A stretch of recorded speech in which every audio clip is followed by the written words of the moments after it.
Hello and welcome to another video from Mr. Miz Nation, and once again we're talking real life F1, and what a race the Bahrain 2014 Grand Prix was. Unbelievable stuff, the best race of the year by far. It did shut a lot of critics up. I mean, it's still open to debate about Formula 1 this year, if it's good for the sport or not. There's still plenty of arguments that could be made that it's maybe not good, and maybe there could be a few changes to be brought in, but this race definitely proved otherwise. And as Nicky Lauda said, a lot of the people who think F1 is boring now should watch this race, because it was absolutely action-packed, thrilling, close, amazing racing for the lead, for third position, pretty much all the way down the field. Some crazy crashes, I'll get onto that later. But I'm just going to do my usual format again. Going from 22nd to first. There's a lot to talk about though, so this may go a bit longer. But anyway, let's start with Adrian Sutil in 22nd. He retired on lap 17, the first of the 7 retirements, I believe. 1, 2, 3, 4, no, sorry, 6. I'm going mad. There's 16 finishes in the end, which was, I believe, one more than last week. I'm not quite sure. It might have been the same actually, but Sutil basically 22nd. Horrid weekend all around. He got the not drive-through, the grid penalty after qualifying for pushing Grosjean off the track. He seemed pretty annoyed with the interviewers after that yesterday, and he was actually hit by Bianchi, and that pretty much ruined his race and stopped his race completely. A pretty dismal weekend for Sauber and Sutil, with another really poor performance. And Sutil, we may be seeing his last year in F1. Who really knows? Sauber really need to get their act together very soon though, otherwise their season could very well go down the toilet, as I kind of expected it to do, and kind of just be the forgotten team, because Sutil really hasn't done well this season at all. 21st was Verne. He had a bit of contact with a Lotus apparently. I didn't actually see that, but he had rear wing damage and also an aero loss, so he just couldn't continue in the race. Bit disappointing for Verne, because I believe that's his second retirement in 2 races now. So whilst his teammates been finishing in relatively solid positions, Verne's kind of been hampered by just unluckiness really, which a lot of other drivers have been, but we'll get onto that later as well. But Verne quite unlucky there. Marcus Ericsson just lost power in 20th, a bit disappointing for him again. Couldn't really do much about that one. And he was actually having a pretty decent race before it. I mean, he was battling with like Saubers at one point. But then we have 19th, Gutierrez. Well, I think we all saw what happened to him. He went flying and did a roll. So I mean, it's nice to see he's okay. Even I couldn't get my words out there. But it's nice to see you got out of the car despite a hefty crash. But I'll kind of get more onto that crash when I get to the Maldonado part. But Gutierrez very unlucky there, but he wasn't really having the strongest race anyway. He probably wouldn't have been able to get into the points, so the crash really just affected the. It was an unneeded crash, which really affected the race quite a bit, but also made it more interesting, I guess. Then we have the 2 McLarens. It was Button and Magnussen who retired towards the end of the race. Especially Button was like a couple of laps to go. They just had gear and clutch issues, and very disappointing. I mean, it was quite ironic that Ron Dennis at the start of the race said, "Oh, there's nothing wrong with this new F1. It's good to see that it's developing into the real world kind of road cars," and then they end up DNFing both their cars. You might want to go back on that statement and retract it about the new F1 cars being brilliant. But I mean, McLaren did show some decent pace, but nowhere near where they were in Australia. They were definitely kind of on the same pace as Malaysia, really. Bianchi in 16th, another pretty poor race for him. He's been thoroughly beaten by his teammate this season, which is a bit of a surprise. But once again, in an instant, and I believe he's also got 2 more penalty points on his what's the word I'm looking for? His point system. So he's now up to 4, so I believe that's the most of anyone, if Maldonado hasn't got more than 3 after his crash with Gutierrez. But Bianchi, very disappointing so far. Kobayashi in 15th. He had a relatively quiet race compared to usual. No banzai moves really. It was very, very quiet. Now, Maldonado 14th. 3 penalty points, a 5-place grid penalty for the next race in China, which is 2 weeks away. And he also had a 10-second stop and go penalty in the race for his collision with Esteban Gutierrez. And the only person you can really portion blame to is Pastor Maldonado. Ridiculous driving, really. I mean, he just absolutely wallops him right in the side. The Lotus nose just basically flicks Gutierrez right up in the air, and I believe Maldonado's kind of blamed it on Gutierrez, saying that he didn't really have much to do. But I mean, Maldonado, he should have saw him coming. He should have given up the position. I mean, it was ridiculous the way he went into that corner. There was no chance that there wasn't going to be a collision. It was just, he needs to be more aware, and he just needs to learn his lessons, which he's just not doing. And to be fair, you could say he could have had a race ban for that, because it endangered flipping Gutierrez quite badly there, and it was only the roll bars that actually saved him from landing on his head. So I mean, Maldonado really needs to get his act together, or we could see him getting a race ban if he continues to rack up those penalty points. But somehow he did still manage to finish, so that's positive for Lotus. Max Chilton, 13th. Can you believe it? I certainly can't. I mean, as I said, this is going to be a running theme where I'm just going to be like, how the hell did this guy finish? And he finished again, and he finished in 13th, which once again puts Marussia back in the driving seat over Caterham in terms of that 10th place in the constructors, so that's mighty for them. But yeah, Chilton somehow does it, just coasts his way up there somehow. 12th is Romain Grosjean. Another good performance by him. Obviously didn't quite have the pace to get into the top 10. That Lotus just doesn't quite have the pace for that. But I mean, it's still a relatively solid performance. Wasn't too far off the front runners. And I mean, Lotus may be able to get there later in the season, and Grosjean can start fighting for points and maybe have better races. But I mean, if he keeps outperforming his teammate, which he's doing at the moment, then you can't really ask for much else with Grosjean, because he just hasn't got the car to get into the points or pull miracle performances off, which he probably is already performing anyway, to be honest. Anyway, 11th, Daniel Kvyat, or however the hell you pronounce his name. That's going to be another running theme.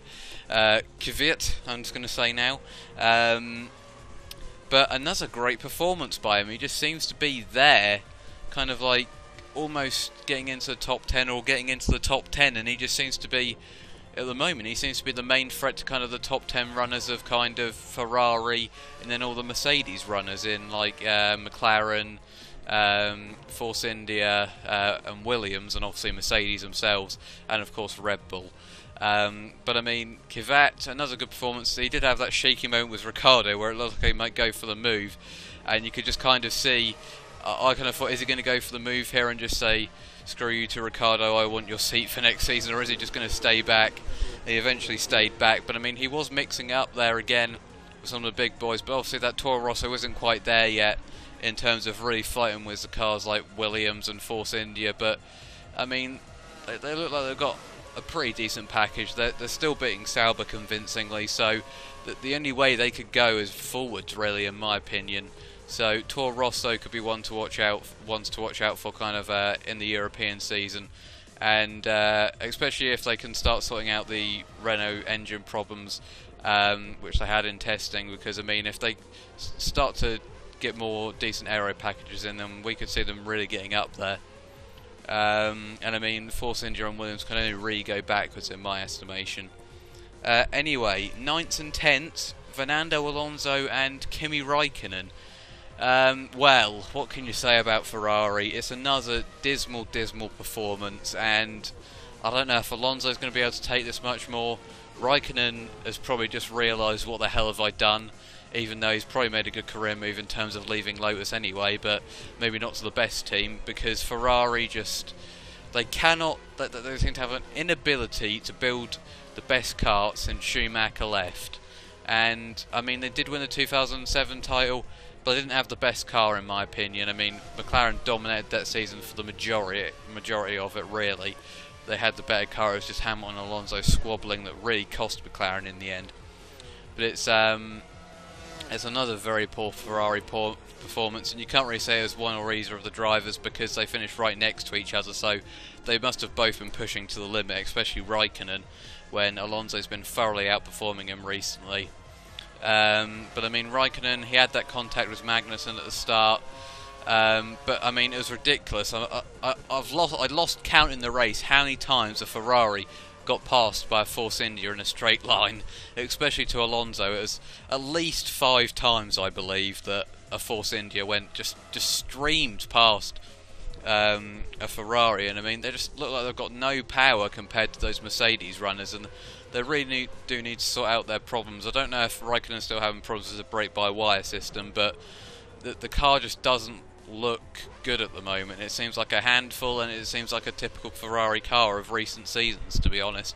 And as I said, I don't know if Alonso's going to be able to take much more, but the problem for Alonso is where the hell would he go for 2015? But I guess that's up to him. And Raikkonen may be losing his motivation already here, and I think he was pretty disappointed after qualifying 5th to have fell that far down. And Alonso is a man who usually goes up in the race. He stayed in his qualifying position, which was 9th. So, I mean, a very, very disappointing performance by Ferrari, and they're going to seriously need to make progress. Otherwise, Alonso's going to be very disappointed going into his home Grand Prix in Spain. 8th place and 7th place, we'll just put them together. Massa and Bottas, 7th and 8th respectively. Bit disappointing for Williams. I think they were hoping for a podium. You have to say they were incredibly unlucky with the safety car. They were looking pretty good to beat. They're definitely looking pretty good to beat the 2 Red Bulls for sure. But I mean, they're very unlucky. They were fighting with the Force Indias for the majority of the race. They're having their own little battles as well. I mean, it was like right at the end of the race, you had the identical thing with Massa and Bottas in the exact same positions. Was there going to be any team orders? Eventually there wasn't. There was one hairy, scary moment for Massa with Vettel, which shocked the hell out of me when Massa went onto the sand to kind of overtake him. I thought that I have no idea why he went to the inside there, but I thought he should have just gone to the outside and go for the move that Rosberg tried about 100 times on Hamilton in the race.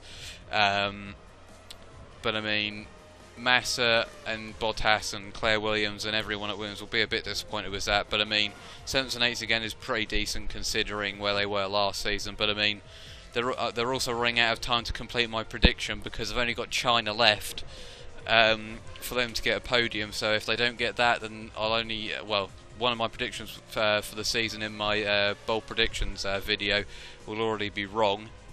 So that's a bit frustrating. But Williams very unlucky considering they were looking pretty good before the safety car. Sebastian Vettel in 6th. Overall an okay performance, but I think he could have had a better weekend looking at his teammate especially. I mean, Vettel, he made those mistakes in qualifying. He could have probably easily got into Q3 in my estimation. He didn't do that.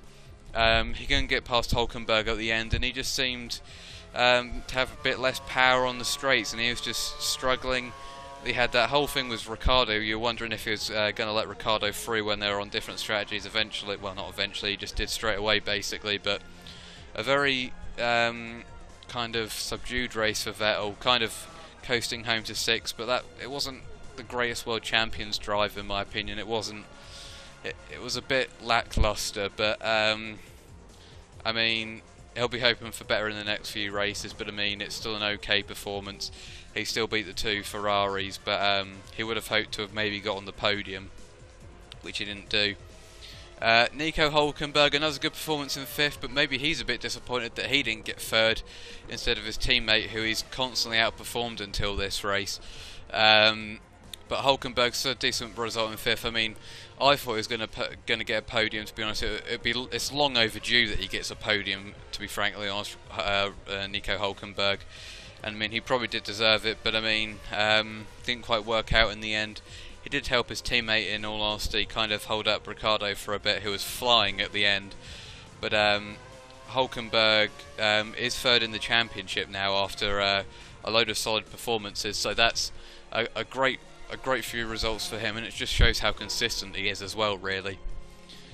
Fourth place, Daniel Ricciardo, great performance, gaining the most positions in the race, I believe, or maybe joint was Max Chilton actually. But I mean, it's another great drive by Ricciardo, and I mean, I was egging him on when he went for the move on Vettel after the safety car restart, a brilliant move.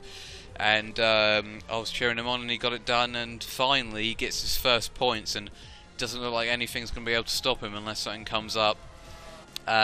So a great performance for Daniel Ricciardo, very, very happy for him. And I mean, he just fought through at the end, and I think he'll have a big smile on his face at the end of this race. Maybe a bit disappointed that he couldn't have got the podium. He probably could have got one if there was 1 or 2 laps left, or maybe the safety car came in a bit earlier, but that's kind of F1, I guess. So Ricciardo probably will be happy with 4th, and I mean, it's a decent result for Red Bull. He was struggling at the start of the season, if you remember.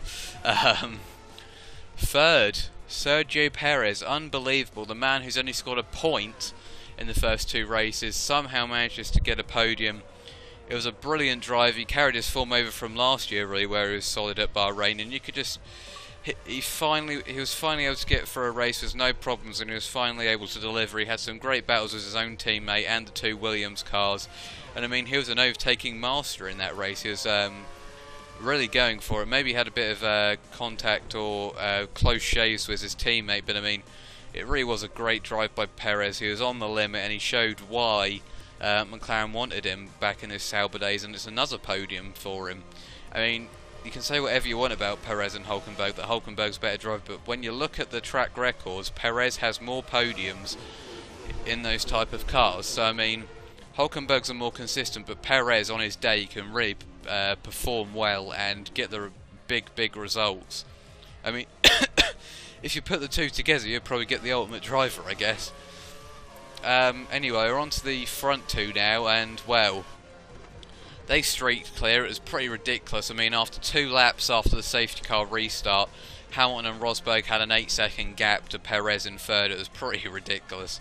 But I mean, it was all about the strategy with them. Obviously, they both started on options. They had those close battles towards the end of the stint, but Rosberg went on the medium, harder tyres, and Hamilton went on the softer tyres for the second stints. But then obviously the safety car came out, which completely changed everything, because Rosberg could run the softer tyre at the end, but Hamilton had to run the harder tyre because he hadn't run it in the race before that. So it looked like Hamilton was going to coast to the victory maybe when he had a 9.5 second gap, but Rosberg was able to close back in on him. I think Hamilton's defending was questionable at times. He didn't quite leave enough room in my estimation at some points, but it was tough, fair racing. It was nice to see that there was no kind of issues after the race between the 2 of them, Hamilton and Rosberg, that is, and they're kind of just saying, well, there's kind of exchanging banter, I guess, which was nice to see, because sometimes you don't get that in kind of after the race between the drivers. Especially, I will say Alonso isn't the most friendly in there a lot of the time. But yeah, that was nice to see, and it was great to see teammates battling as well. It was quite funny to see Ted Kravitz kind of think that Paddy Lowe saying they should be careful towards the end was actually team orders, but that's Ted Kravitz for you. He is quite funny. But yeah, I guess Hamilton's defending was questionable at times. Rosberg will be very disappointed to not take the win, but he still leads the championship, which is crucial.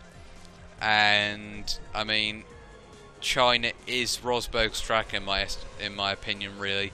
Rosberg, I mean, he won his first race around there. I think it was in 2012 where he dominated and got pole position. And Hamilton hasn't had the greatest luck around China in the past, i.e. 2007. It'd be nice to see a rain race at China maybe, but not quite sure if that's going to happen, to be honest.